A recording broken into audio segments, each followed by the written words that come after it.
My name is Jamin Gurker. I'm an associate real estate broker in the state of Alaska. My mission, as always, is to help you to build an intentional and significant legacy for yourself and your family by coaching you in real estate. And today we're going to be talking about these risks that you need to really be paying attention to if you are buying a home in Alaska. These are going to be the things where I'll call them a red flag thing, where if you see these, then it's not necessarily a deal killer, but I do want you to walk into the situation with your eyes wide open. Before we get started, though, give this video a like, subscribe, leave a comment in the comment section down below. That certainly does help quite a bit.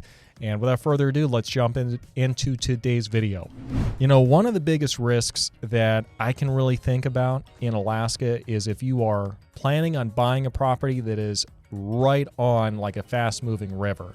And this is something that you really need to go into with your eyes wide open. I mean, everyone likes the idea of, being in Alaska, having the mountains right there, and then, having your own like river right there on the property and everything. That's really great, really picturesque. The only thing I'm concerned about is whether or not that fast-moving river is going to start eroding the soil next to your property. Not only that, but what happens if and when that river floods, which eventually it would.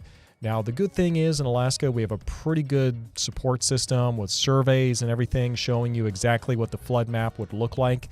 So if you had a once in a 50-year flood, okay, well, we're okay. We get a once every century kind of a flood, though.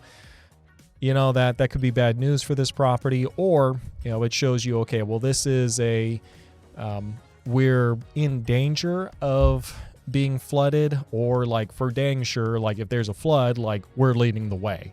And it's going to be that stuff that you really have to pay attention to if you're buying a property that is right on a river. And that's just something you have to make that decision for yourself going forward.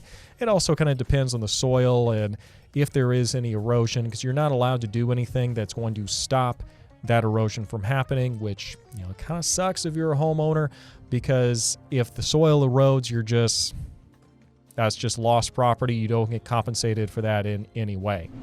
Another thing that I'm really looking for if I am buying a property in Alaska is going to be how steep is the driveway. Now, this is going to be something that we're just not really going to be clued into during the summer months, just because, there's no snow, there's no ice.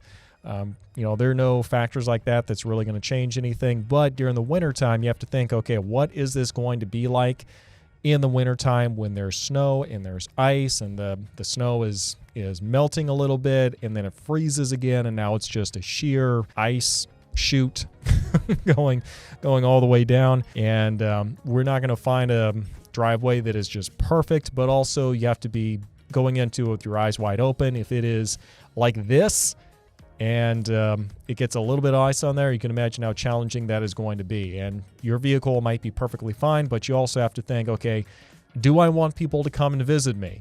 Or, I don't know, maybe that's a good excuse for you not to have people over if you're really introverted. But if you want to have people come over and visit, you're going to need to have an approachable driveway for them to do that. So just kind of be looking for that and have that expectations for what kind of driveway you want going into it. Another red flag that I'm looking for when I'm looking at a property is how much sunlight does it get?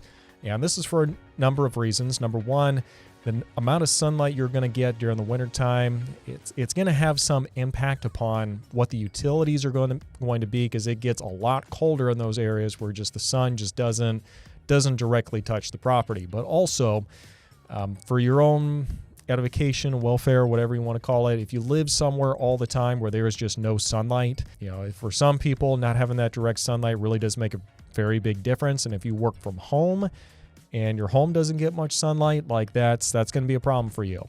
So for that reason, yeah, I definitely do look for direct sunlight. And some people are different. Some people, they're just little cave trolls and they don't really care. And that's perfectly fine. Just know who you are. All right, the fourth thing that you really need to look out for when you're buying properties in Alaska, and really this kind of applies for everywhere, is look for signs of mold. Now, there's a whole science behind this, and really I could dedicate an entire video of kind of giving you the basics of mold. But the big thing is, if you're down in the crawl space, kind of look down in the crawl space, the little floor joists and everything. and see if there's any sign of microbial growth, aka mold going on down there. Because if the vapor barrier, which is a big piece of plastic, think of like a tarp almost, if you don't have this vapor barrier sealed against the side of the foundation down in the crawl space, that moisture that's coming up through the ground it's got to go somewhere, and if it's warmer than what the ground is, there's a good chance it's going to evaporate, and there's a good chance you could get some mold growth down in the crawl space, down on those floor joists. You can also get some up in the attic as well, just because you have like dryer vents and everything that's exhausting up there. If there's some kind of a break and all the moisture isn't going to the outside, sometimes you can get some mold growth up there as well. Obviously, mold growth is something we need to take seriously, and it's something where if there's concerns about it, we definitely do have people who can officially test it and give you recommendations and everything we need to do to get it taken care of. But yes, it's Alaska is not. I feel like places like, I don't know, Florida, Hawaii, places like that probably deal with mold a whole lot more than we do up here. But it still is something we need to keep a tab on, just because of our unique environment that we have up here. Another really big thing that I watch for when I'm up here is how marshy is the ground. If I'm walking around and there is just feels mushy already, or I see like there's some obvious bogs across the property, maybe you have like some stagnant pond in the back, I don't necessarily see that as a bonus. I'm looking at that through the eyes of, okay, well, there's probably going to be a lot more mosquitoes here.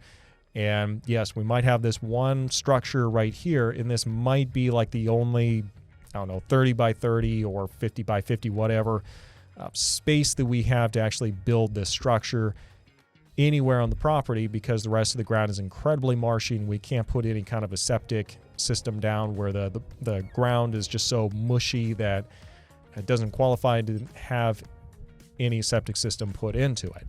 So for that reason, if there's a kind of marshy ground, that's going to be some red flags, and I'm going to have some questions about that. And obviously the choice is yours, but that's just stuff that I would be looking for. Now, real quick, I do host a podcast featuring people who have recently moved to Alaska, or people who've lived here for a long time, talking about the good, the bad, the ugly, what they like about Alaska, what they hate about it, how exactly they got up here. Did they use the Alaskan? Did they use a ferry system? What tips would they offer for people looking at going by either of those routes? I've been a little MIA on that program for I think a couple months at this point, just with some personal stuff going on in my life. We can talk about that off air. But I'm starting that up here, so make sure you go check that out. And a link for that is going to be in the description section down below. And let's go and finish up today's video. This next one doesn't necessarily need to be a big deal, just depending on who you are, but I always look for dead trees around the property, especially ones that are close to the house itself. For example, I purchased a property not too long ago, and it kind of bugged me a little bit because I could see like the neighbor had a tree that was like leaning way the heck over, and it obviously looked dead. And it was leaning towards my house, and what really bugged me about this one is it was leaning towards the master bedroom. And I was like, I feel like I'm leading the way. Like if this tree ever falls down, I spend like 6-8 hours a day right there in that spot. There's a good chance I'm going to be leading the way. So talk to the neighbor, we got that cut down. But the takeaway for you is just be looking for those dead trees, and especially look for any trees on your property or the neighbor's property that's leaning pretty far towards the property that can cause any damage in the near future. Additionally, when I'm looking at a property, this is obviously more during the summertime, but when I'm looking at a property, I want to look and see how much moss there is on the roof. Now, moss is significant in Alaska because if you get a lot of moss up there, what can happen is it becomes saturated with water as it's melting, thawing out, and then refreezing. And what that moss can do is it can actually get under the shingles, and it's like a giant sponge, but it fills with water, and then it's going to expand as it's thawing and refreezing again. And that can actually work up under the shingles, which can cause some damage to the roof, because then you start getting water that's up and under the shingles and starts getting into the into the roof and causing more damage. So for that reason, if there is a lot of moss, I'm probably going to see if we can have that removed, if at all possible, during the transaction. And if not, then that's going to be something that I'd recommend you get addressed sooner rather than later. You can certainly go remove as much of that yourself, but there's some good ways to remove it, and be happy to pass some information along to you if that would be helpful later on in the process. But that's why we try to avoid moss as much as possible. While we're talking about roofs, another thing that I really like to watch for is when I'm looking out at the property and I can kind of see like the full ridge line of the roof, I want to look and make sure the ridge line of the roof is actually flat all the way across. Okay, if I'm looking at the ridge line and it's like this, like there's suddenly like a drop and it just keeps going, or like that right there, I've got a lot of questions, because that means there's probably that means there could be something going on with the foundation.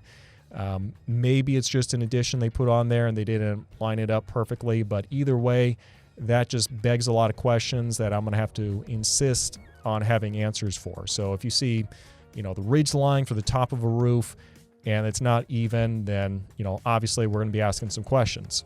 All right, going from the top of the roof down to the crawl space. We kind of mentioned this before, but I am a really big proponent of making sure that vapor barrier is sealed to the foundation and it's doing its job. Now, you might be asking, okay, why do we even have a crawl space at all in Alaska? Glad you asked that.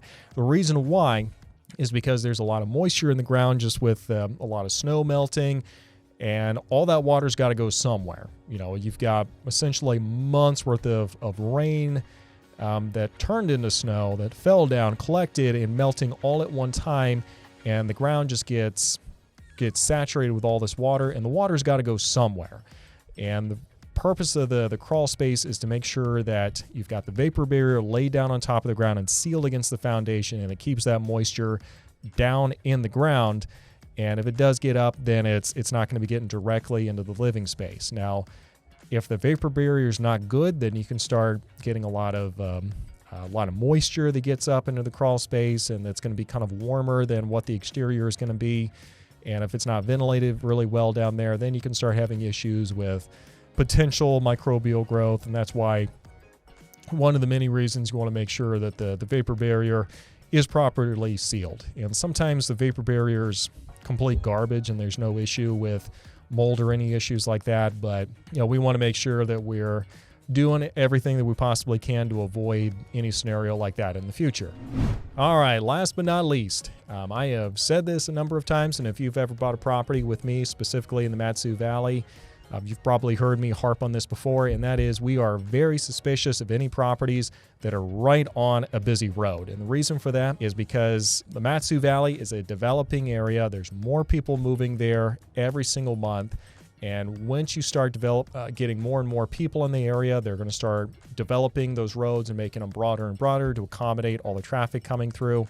And if you have a house that is right there on one of the main thoroughfare roads, there's a good chance you're going to find out what eminent domain is, and you're going to understand it a lot better than just about anyone else in the population. And if that's not something you want to sign up for with the possibility, then I'd recommend we just avoid these busy roads altogether if that's something that you want to avoid.